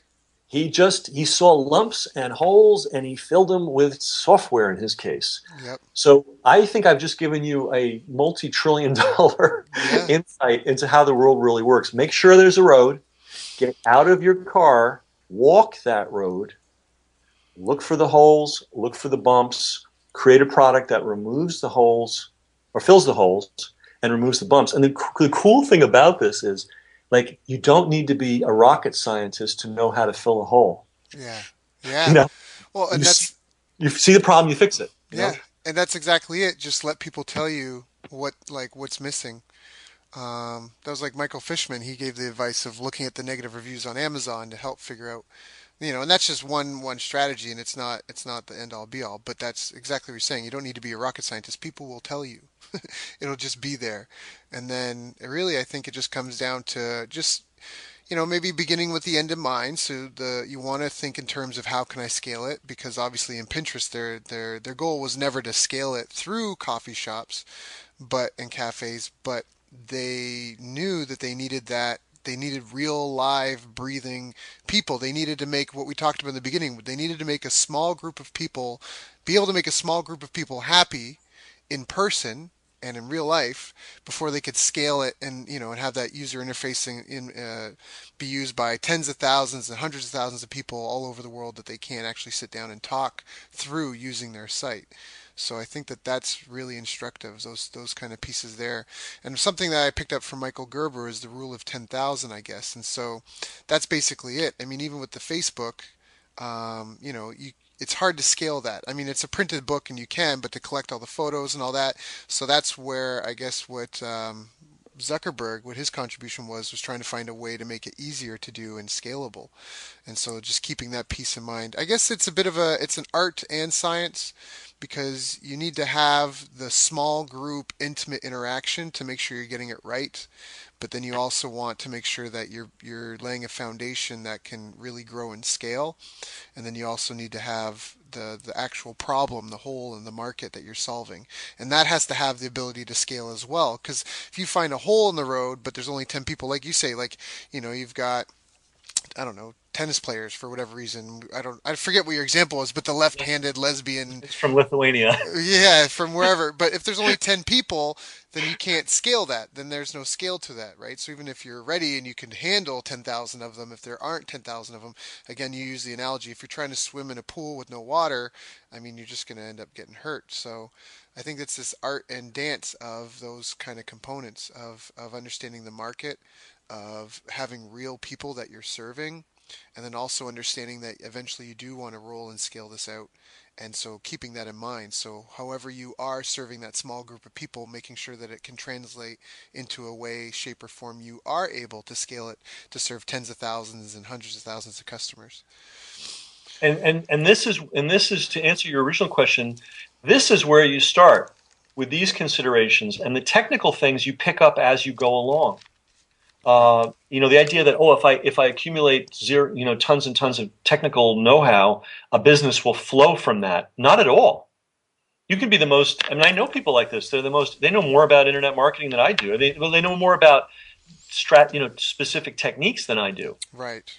But they don't have a business. Right. Well, it's because tomorrow something could roll in and now that business is made redundant. Well, also they never reached out into a marketplace and served a marketplace. They know Mm, they're like a what is it? A consultant is like a guy who's knows 100 lovemaking positions but can't get a date Saturday night. It's like that's great that you know all this stuff, but come on, you gotta go out and do some stuff eventually. right. So and be encouraged. Everybody should be encouraged that everybody that has a successful business started out as a complete dimwit. I did. I didn't have a clue what I was doing when I first got started. Zuckerberg, I just heard this story, it cracked me up. He incorporated his company originally in Florida. That's the. Mm. I mean, I don't know if you know anything about incorporation. That's like the dumbest possible state State to incorporate your company incorporate in. a business in, unless you have to. You know, if you're a local Florida business, you kind of have to. But he didn't have to, and I don't even know why he did it. It was the most boneheaded, amateurish, idiotic mistake you could possibly make. He made another mistake that cost him billions of dollars. He had a part. He had some partners, and some of them stuck with him. But he gave his partners shares without having any uh, quid pro quo. In other words, he didn't say you have to stay with me for 4 years for these shares to kick in. Oh. So there's a dude living in Singapore now with about $10 billion in the bank who worked about 2 years on Facebook and just skedaddled. Now that is something that he could have avoided, Yep. and now you talk about mistakes. I Yep. mean, that's a $10 billion Mistake. mistake. Yep. And you know what? So if you think, oh, I've got to be as smart as Mark Zuckerberg, well, no, well, you have to be as tenacious Yeah. as Mark Zuckerberg. Yep. None of us have to be smart. We have to be tenacious, and we have to be constantly in motion. And Mm. I'm not saying be a shark because shark has sort of negative connotations, but one of the things that sharks do very well is they keep moving. Mm. Sharks don't lay at the bottom of the ocean and wait for prey to come. Right. They're moving all the time. They're always in motion. And so that's one thing to emulate.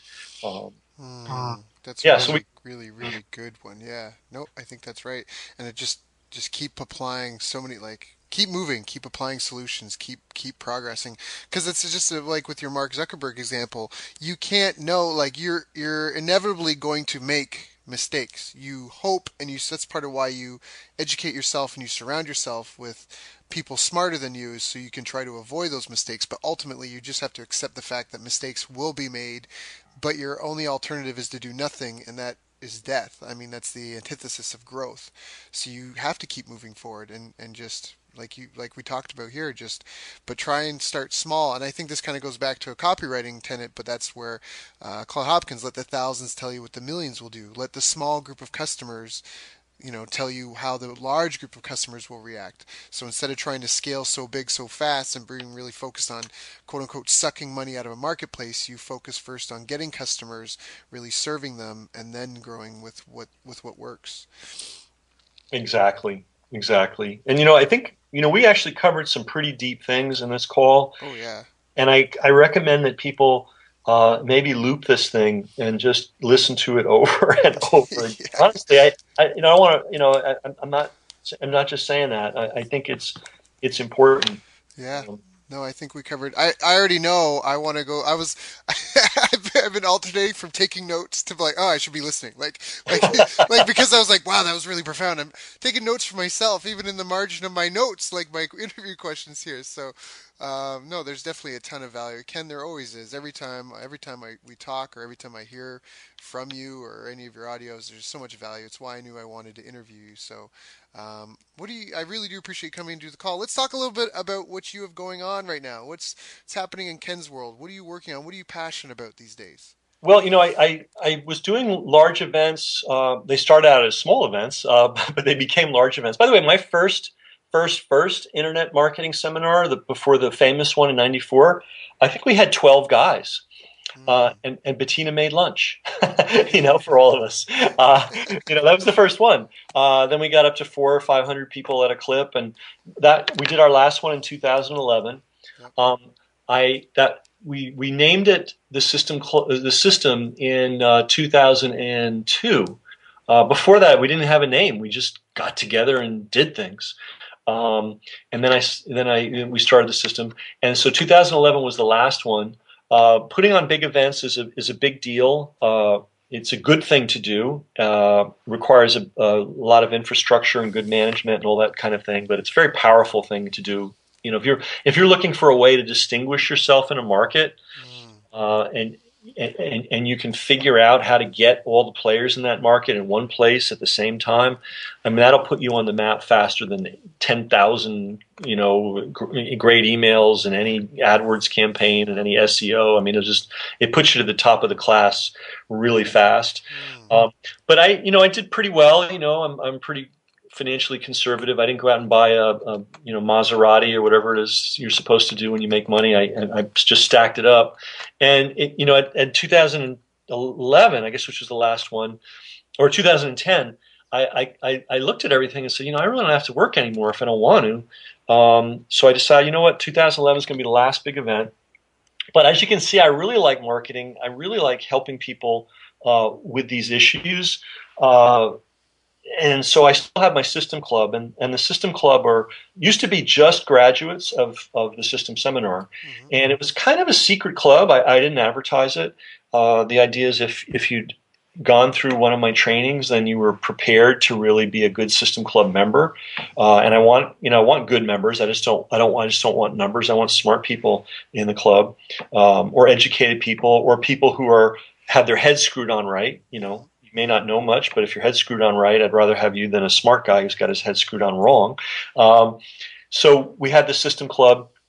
And that's been on the internet side and the internet education side of things. And I've got a lot of different projects going on in a whole bunch of areas that have nothing to do with the internet. But on the internet education side, that's where my energy is focused. And with that group, we do 3 events every month via telephone. One of them is called Tech Talk, and it fills, I think, a huge gap in our market. There's a lot of great tools in internet marketing, but how do you hear about them? Some of the very, very, very best tools don't advertise. How they manage to grow, it really is kind of a mystery to me. But there's a great model of make the tool free, give it away, and then have upgrades for people that need greater volume or greater features or whatever, and that model seems to work pretty well. We also, then we have the other model of somebody takes a so-so tool and then gets 1 million people to promote it, and everybody spends $10,000 on it. I mean, I don't like that model at all. I don't see how that serves internet marketers. So Tech Talk is an antidote to that. Tech Talk, we go over all the great internet marketing tools that are truly great, some of which are free, some of which cost or cost very little. So that's Tech Talk. That's every month. We review a different class of tools. The other thing we do is called Second Saturday, and that's where I take existing businesses, which we really haven't addressed. What's the challenge of an existing business? But I work with existing businesses or people that have a business idea and want to evaluate it with me. And I take one member, and we just spend an hour or more on their stuff and figure out how to make it better. And I won't be falsely modest here. Those are amazing sessions, and they're high. There's like a high wire act. I have to produce. They're showing me their stuff for the first time, and in that hour, I have to come up with ways to radically improve and transform what they're doing. And so far, I would put those calls up against anything out there. I mean, they're really interesting calls, and they're tricky to do because every business is different. Everybody has their own set of capacities and skills and talents and resources, and everybody's in their own unique market. And I have to, figure out, okay, how do we take all these things and make them work for this person? Yeah. And anybody who's a member of the club is eligible to be a Second Saturday client. And you get, just an hour or more of my very best thinking, and everybody gets to listen to the calls. And if you're smart, you really want to hear about the challenges that other businesses are facing and how they solve them, how they address them, because you can often learn a great deal from that. Then the third thing we do every month is we have what I call a master class, where I go out, and you were a masterclass guest, where I go out and find really accomplished people, either in internet marketing, or it could just be marketing in general, or it could be business in general. For example, 9 years ago, I had the I'm trying to draw a blank on his name, the 80-20 guy, Richard Koch. Yep. Koch. So 9 years ago, I had that guy as a guest when that book first came out.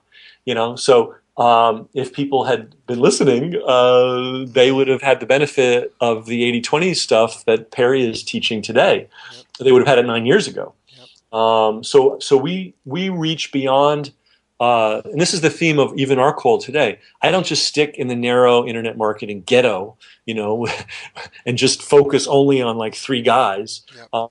I'm really interested in everybody in internet marketing. I'm interested in everybody in marketing. I'm interested in everybody in business, and I'm interested in everybody who's doing anything worthwhile or valuable because we can always learn from that and apply it to the internet. Yeah, and you always find really good, top quality caliber people. Like he also did an interview with the Ginsu knife guys. That was like, what was that? That was like a huge, huge, huge, like 50, no bees, but $50 million a year business. I think just selling steak Oh, knives you could buy at the grocery store. well, it was so big that Warren Buffett bought the company from them. Yeah, No, it was a big deal. I believe they sold $1 billion worth of those knives. that's so crazy. Yeah, Yeah. So and how you find and connect with these people, I have no idea. But those masterclass calls are awesome. well, you know what I do? I read widely. Like we talked about at the beginning of this call. When I see somebody interesting, I say, "Hey, look, I've got this show. I'd love to have you on it." Would you believe I'm the only guy that ever interviewed the Ginsu knife guys about their business? What? Oh no, That is so one other institution did that. Harvard Business School. which is so crazy because it's like yeah. I'm glad this is an important point. There was a time when you could have walked into Mark Zuckerberg's house in Palo Alto and been an early shareholder or employee. Yep. There's a guy named Peter Thiel that did that in 2005.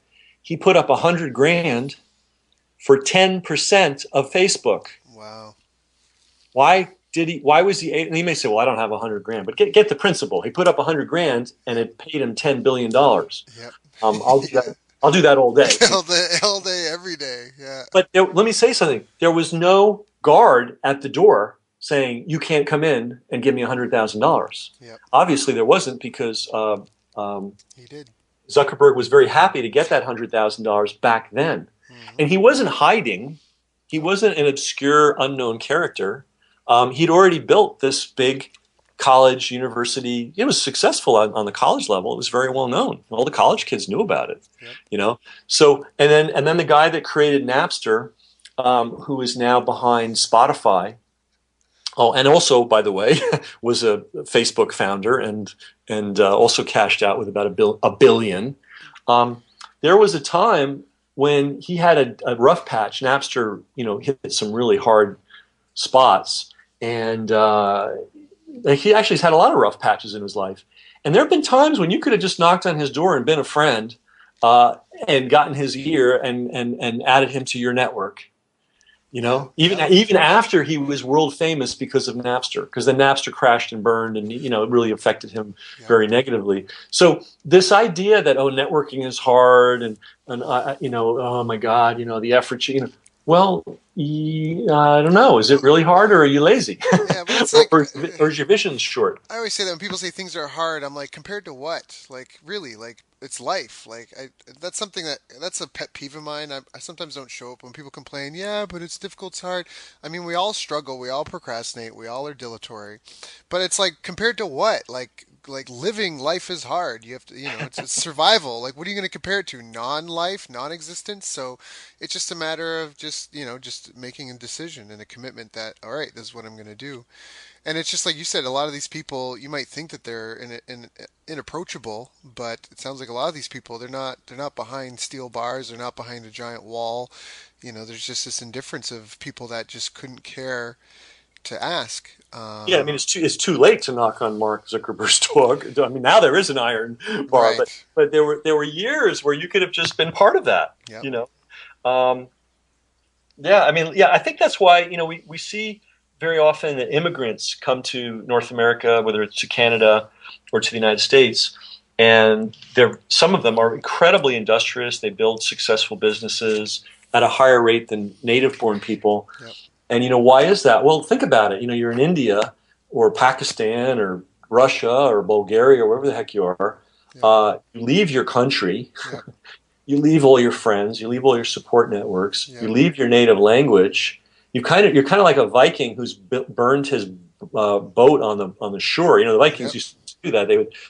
They would land, and to make sure that they didn't retreat, the captains would burn the boats on the beach. Yep. So the guys would have to win, win or die, Yep. and so they're in that position. They know how hard life is. They know the consequences to go back to Bulgaria. Yep. I think there's a funny saying, and I heard this out in Silicon Valley. It's hard to wake up at 5 in the morning when you go to sleep in silk pajamas. Yes. Yeah. That's no. That's right. That's right. Adversity makes men. Luxury makes monsters. I think that that's so true. Ooh, that's a good one. So And I do this, and why are we driven? And this is kind of an interesting thing. I never like I was talking with somebody literally yesterday about this, and she said, "Wow, you've done so much," and I'm like, I feel like I haven't done anything, I feel like I gotta like do more, And she's like, "You're kidding," I'm going, "No, I really feel that way." In other words, you gotta you can't rest on wherever you're sitting, and you just have to like blank slate, blank canvas, new day. There's a great saying in Zen, and it's a very practical saying. A day of no working is a day of no eating. hmm. And too many of us, we do, as rough as things are, I guess, these days, they're still pretty soft. If you want to see hard, go to like a rural slum in the third world, Yeah. and you've traveled, you've seen the Oh world. yeah. Yep. I would actually, you know what, you want to light a fire under your ass, everybody, go to a third world country and see what it's like when Yep. you don't have it together, Yep. and see how far a dollar will take you when you earn one, and see how easy it is for us to do business in this country with this beautiful infrastructure and this huge marketplace of relatively affluent people. I mean, we're shooting fish in a barrel. I mean, Yeah. compared to the rest of the world. Yep. Yep. No, we have it so good, and there's so much wealth. Even yeah, there's.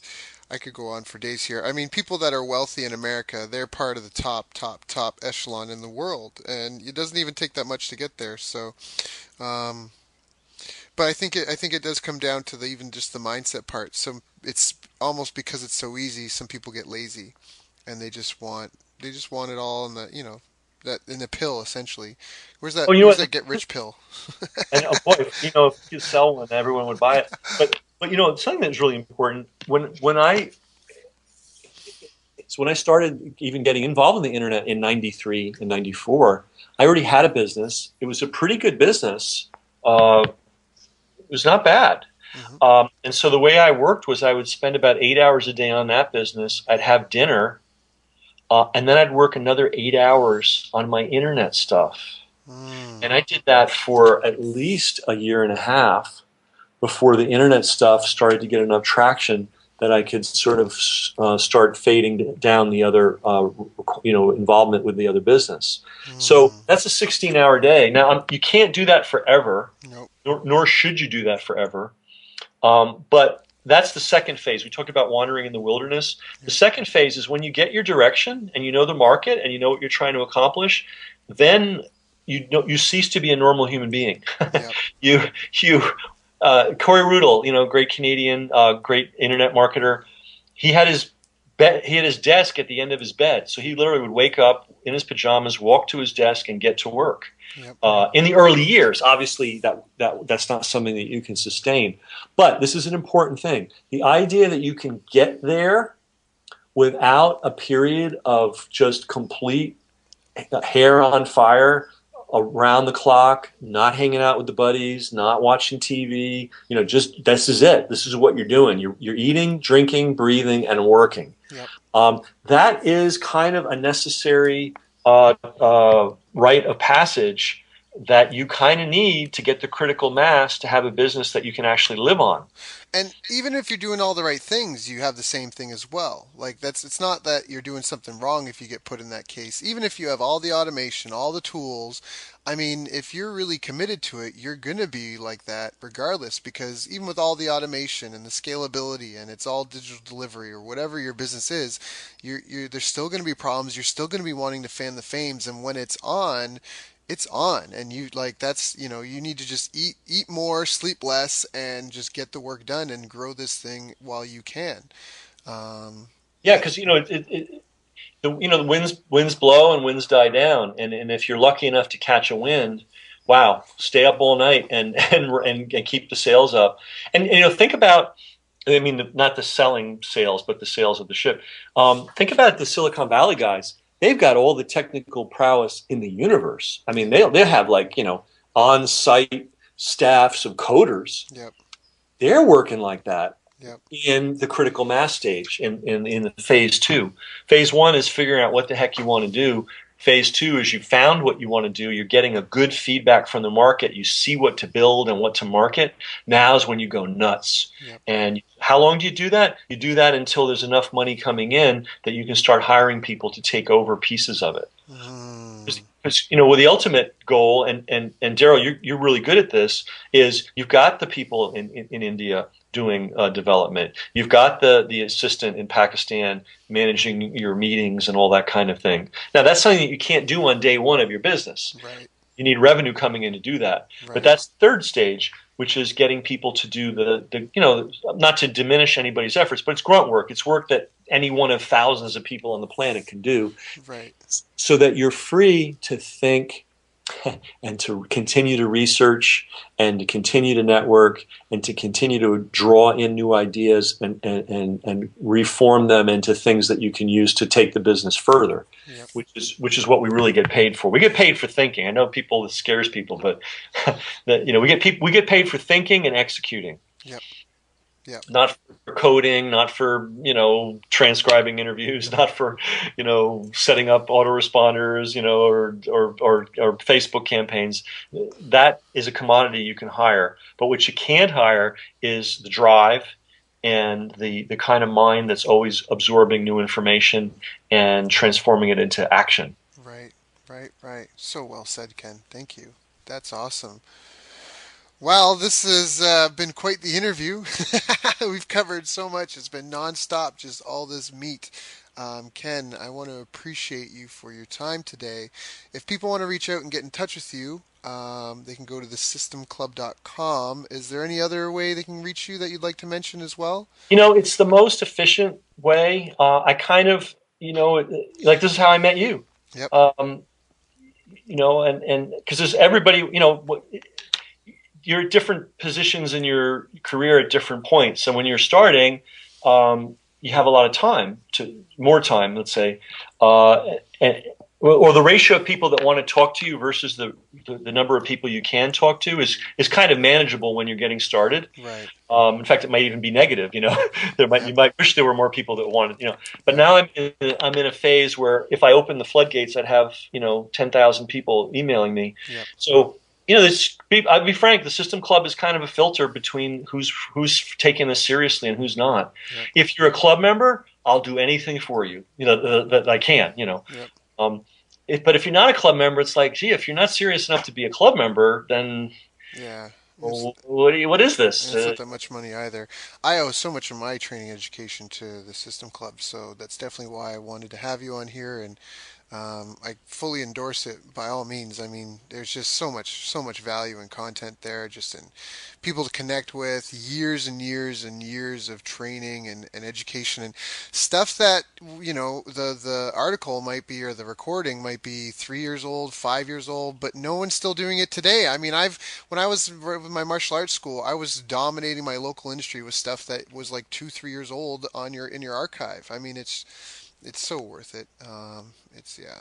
So okay, all right. Well, let's do that. So if anyone wants to connect with you, they can reach out to you at thesystemclub.com. Ken, thank you so much for coming on this call today. I so appreciate your time, and yeah, we'll stay tuned and we'll stay in touch. Great. Thanks a lot. You can't have a good interview without a great interviewer. Thank you, Ken. You've reached the end of our interview. Now, first, let me thank you for listening. I appreciate and respect you more than you'll ever know. And now I'd like to ask you a couple of questions. First, what 3 lessons did you just learn? What 3 aha moments just jumped out at you? Second, what can you implement for yourself and your business in the next 24 hours? Third, what can you give to someone else to help you with, or give to them to just do it for you? Whatever it is, remember taking action is the secret sauce to results. Now, if you think this interview would be helpful for a friend, please give them a link to it. It'll help them and it'll help me too. I'd also like to invite you to help me find out more about the challenges you're facing, your dreams, your goals, and how I can help you overcome what's holding you back. We both do better when we know better, and your success is my success. So please reach out and interact. You can visit our website, bestbusinesscoach.ca for Canada or California, where I'm from and where I'm living.